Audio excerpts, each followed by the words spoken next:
누나는 엄마 아빠 재산 받을 자격이 없어. 당장 이 상속 포기 각서에 도장 찍어. 귀를 의심했습니다.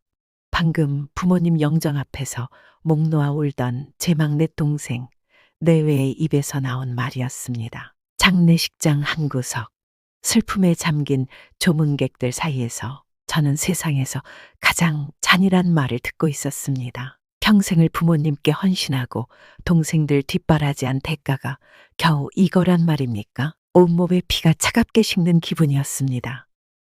대체 내가 뭘 그렇게 잘못해서 부모님 돌아가신 이 슬픈 날에 이런 모욕까지 당해야 하는 걸까요? 안녕하세요. 제 이름은 박선영입니다. 저는 올해 60을 바라보는 평범한 여성입니다. 제 삶은 남들이 보기에 참 고단하고 희생적이었다고들 합니다. 이남이녀 중 맞이로 태어나 어릴 적부터 집안의 기둥 역할을 해야 했습니다. 아버지는 일찍이 사업에 실패하신 후 술로 세월을 보내셨고, 몸이 약하신 어머니는 네 자식 건사하느라 평생을 고생하셨죠. 저는 중학교 졸업 후 바로 공장에 취직해 어린 동생들 학비와 생활비를 벌어야 했습니다. 예쁜 옷 한 번, 친구들과의 소풍 한 번 제대로 가보지 못하고 제 청춘은 그렇게 흘러갔습니다. 여동생 둘은 그런 제 희생 덕분에 무사히 대학을 졸업하고 결혼해 가정을 꾸렸습니다. 하나뿐인 남동생 철수는 집안의 기대를 한 몸에 받으며 자랐죠. 부모님은 물론이고 저 역시 남동생만큼은 번듯하게 키워야 한다는 생각에 제 월급 대부분을 철수 뒷바라지에 쏟아부었습니다. 철수는 대학 졸업 후 번듯한 회사에 취직했지만 얼마 못 가 사업을 하겠다며 제게 손을 벌렸습니다. 누나, 나 이번에 정말 좋은 아이템이 있어. 조금만 투자해주면 금방 몇 배로 갚을게. 또다시 저는 적금을 깨고 대출까지 받아 철수에게 사업 자금을 대주었습니다. 하지만 철수의 사업은 번번이 실패했고 그때마다 손해는 고스란히 제 몫이었습니다. 결혼도 남들보다 훨씬 늦게 40이 넘어서야 했습니다. 다행히 저를 이해해주고 아껴주는 남편을 만나 작은 행복을 누리고 살았지만 제 삶의 무게는 줄어들지 않았습니다. 남편과 맞벌이를 하면서도 주말이면 어김없이 친정으로 가 연로하신 부모님을 돌봐야 했으니까요. 다른 동생들은 명절이나 생신 때나 겨우 얼굴을 비출 뿐 부모님 병원 모시고 다니고 온갖 집안 대소사를 챙기는 것은 언제나 저와 제 남편의 몫이었습니다. 어머니는 늘 제게 미안해 하셨습니다.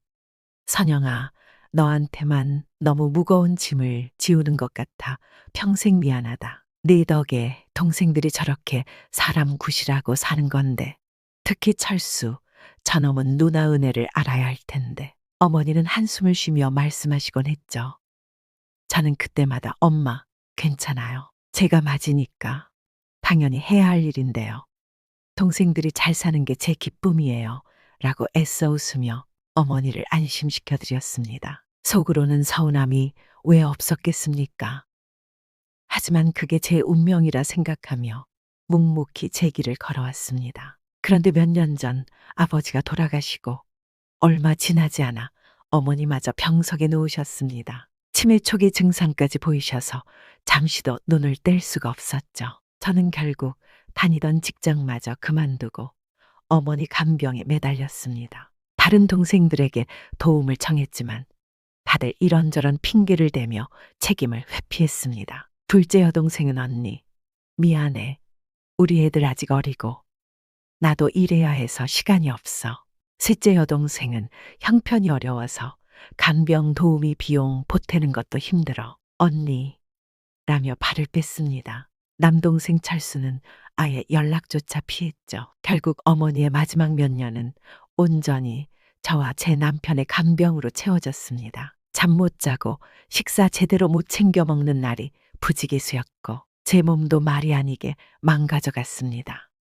남편에게는 너무나 미안했지만 차마 어머니를 외면할 수는 없었습니다. 그렇게 힘겨운 시간을 보내다 어머니마저 세상을 떠나셨습니다. 하늘이 무너지는 슬픔 속에서도 저는 장례 절차를 챙기느라 정신이 없었죠. 그런데 장례 둘째 날 그 끔찍한 일이 벌어진 겁니다.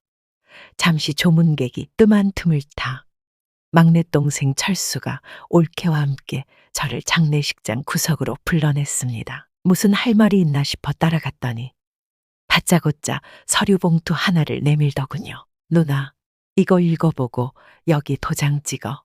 철수의 목소리는 냉담했습니다. 제가 이게 뭐냐고 묻자 올케가 옆에서 거들었습니다.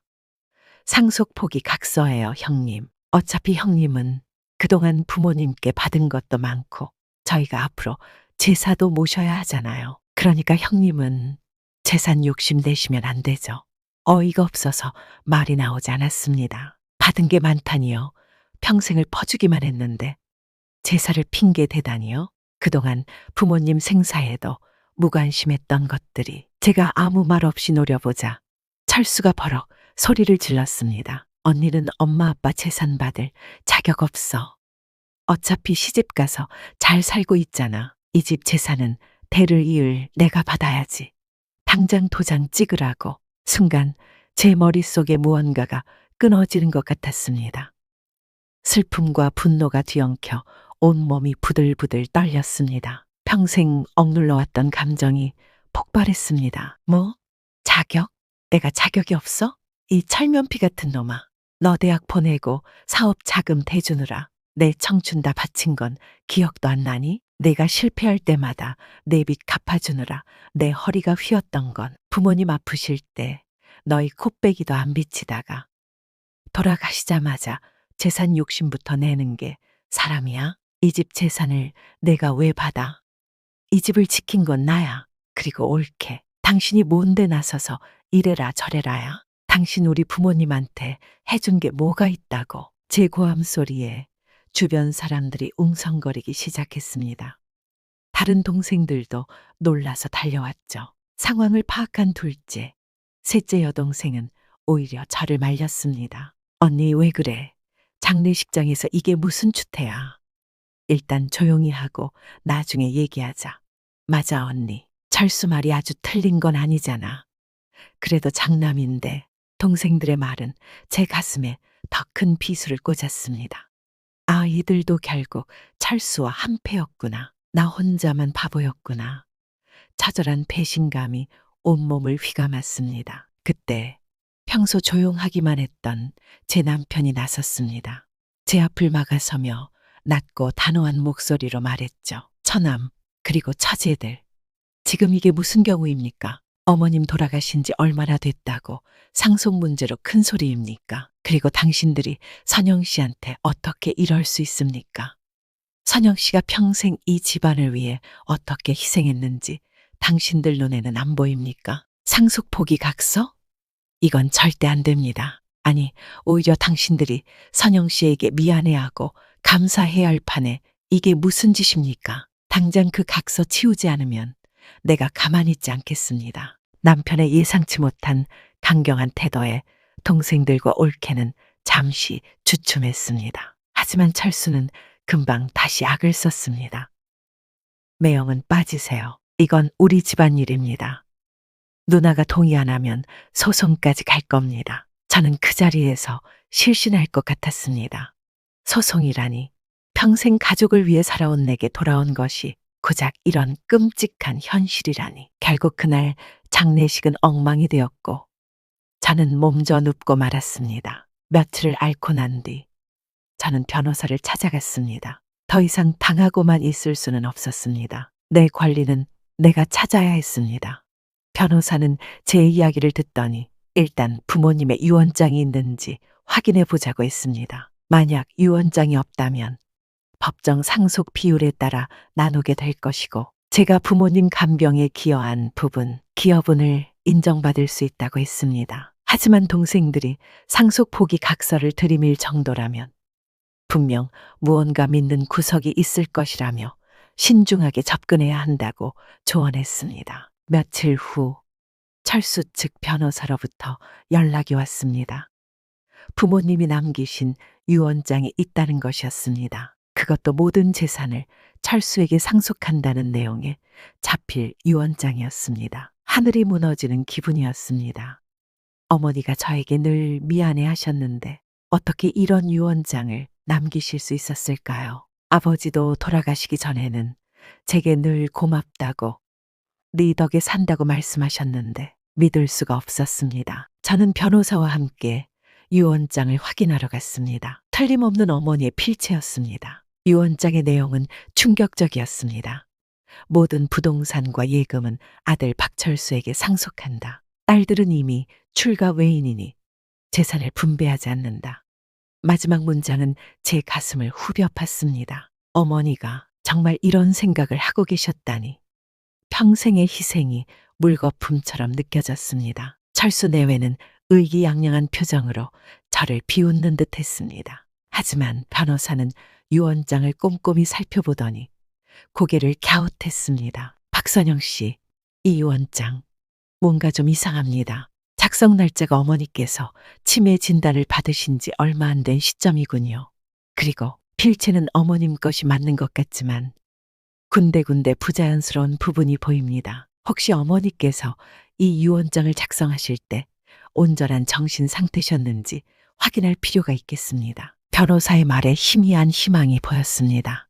저는 어머니 간병, 기록과 병원, 진료 기록을 모두 찾아 제출했습니다. 그리고 어머니가 평소에 제게 하셨던 말씀들, 동생들에 대한 서운함 등을 상세히 진술했습니다. 또한 제가 철수에게 사업 자금을 여러 차례 빌려주었던 차용증과 계좌 이체 내역도 증거로 제출했습니다. 이것은 철수가 이미 부모님 생전에 상당한 재산을 증여받은 것으로 볼 수 있는 중요한 자료였습니다. 소송은 지리하게 이어졌습니다. 동생들은 재판정에서도 저를 비난했습니다. 언니는 원래 욕심이 많았어요. 부모님 살아생전에도 이것저것 다 가져갔잖아요. 우리는 장남인 철수가 재산을 받는 게 당연하다고 생각합니다. 그들의 거짓말과 뻔뻔함에 치가 떨렸습니다. 저는 재판 과정에서 제 모든 것을 쏟아부었습니다. 평생의 한과 서름, 그리고 부모님에 대한 그리움까지. 그러던 중 결정적인 증거가 나타났습니다. 어머니가 돌아가시기 몇 달 전 제게 남기신 편지가 발견된 것입니다. 어머니의 유품을 정리하던 중 낡은 성경책 사이에 곱게 접혀 있었습니다. 떨리는 손으로 편지를 펼쳤습니다. 그 안에는 어머니의 진심이 담겨 있었습니다. 사랑하는 내 딸 선영아, 이 편지를 네가 언제 읽게 될지는 모르겠구나. 내가 정신이 온전할 때 써둔다. 내게 평생 짐만 지운 것 같아 늘 미안하고 고맙다. 네 덕분에 우리 가족이 이만큼이라도 살 수 있었다. 철수가 내게 또 손을 벌리지 않을까 걱정이 크다. 얼마 전에는 나에게 유언장을 새로 써달라고 조르더구나. 내 몫까지 자기에게 달라고. 내가 거절했지만 앞으로 또 무슨 짓을 할지 모르겠다. 선영아, 내가 혹시 정신이 오락가락해서 이상한 말을 하거나 이상한 서류에 도장을 찍더라도 그건 내 진심이 아니라는 것을 알아주렴. 내 진짜 마음은 너와 내 남편에게 가장 고맙다는 것이다. 그리고 내 앞으로 작은 보험을 하나 들어두었다. 내 이름으로 된 통장도 따로 있고 내 아버지도 그걸 알고 계셨다. 혹시 내가 잘못되거든 그걸로 내 노후에 조금이나마 보탬이 삼으렴. 절대 동생들에게 알리지 말고 부디 행복하게 살아야 한다. 내 딸아, 사랑한다. 편지를 읽는 동안 눈물이 멈추지 않았습니다.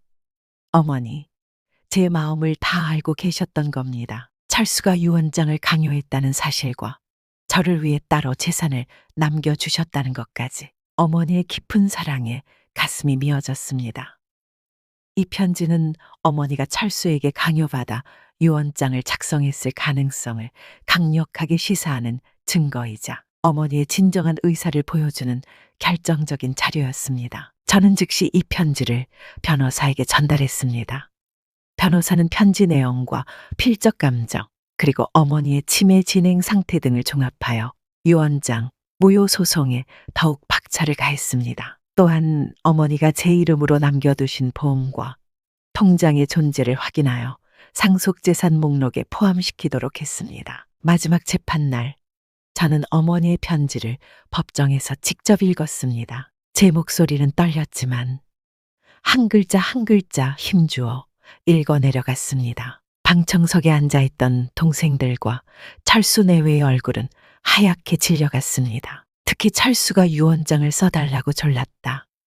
이상한 서류에 도장을 찍더라도 진심이 아니다라는 부분에서는 술렁임이 일었습니다. 판사는 모든 증거와 진술을 검토한 후 최종 판결을 내렸습니다. 어머니가 남기신 유언장은 작성 당시 어머니의 의사 능력이 불완전했고 강압에 의해 작성되었을 가능성이 높아 무효라고 선언했습니다. 따라서 모든 재산은 법정 상속 비율에 따라 분배하되 제가 부모님을 부양하고 간병한 기여분을 30% 인정하여 추가로 상속받도록 했습니다. 또한 철수가 생전에 증여받은 사업 자금 역시 특별 수익으로 인정되어 철수의 상속분에서 공제되었습니다. 어머니가 제 앞으로 남기신 보험과 통장은 당연히 제 몫이 되었고요. 결과적으로 저는 상속 재산의 절반 이상을 받게 되었습니다. 철수는 기여분과 특별 수익 공제로 인해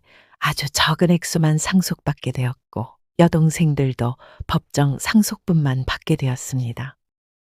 판결이 내려지자 철수 내외는 법정에서 소리를 지르며 난동을 부리려 했지만 법원 경위들에게 제지당했습니다. 그들의 추악한 민낯이 만천하에 드러나는 순간이었습니다. 재판이 끝나고 법원을 나오는데 남편이 제 손을 꼭 잡아주었습니다. 수고했어, 여보. 이제 다 끝났어. 그 말에 참았던 눈물이 다시 쏟아졌습니다. 길고 길었던 싸움이 드디어 끝난 것입니다. 그 후 저는 동생들과 완전히 연을 끊었습니다. 그들은 저에게 사과하기는커녕 끝까지 저를 원망하고 비난했습니다. 하지만 더 이상 그들의 말에 상처받지 않기로 했습니다. 저는 제 인생을 되찾았고 이제 저와 제 남편의 행복만을 위해 살기로 결심했습니다. 부모님이 남기신 재산과 어머니가 따로 챙겨주신 돈, 그리고 제 기여분까지 합하니 적지 않은 금액이었습니다. 저는 그 돈으로 남편과 함께 살던 낡은 아파트를 팔고 조용하고 공기 좋은 교외에 작은 전원주택을 마련했습니다. 예쁜 정원을 가꾸고 남편과 함께 여행도 다니며 그동안 누리지 못했던 평범한 행복을 만끽하고 있습니다. 가끔 어머니의 편지를 꺼내 읽으며 저를 지켜주신 부모님의 사랑에 감사함을 느낍니다. 돌이켜보면 참 길고 힘든 시간이었습니다.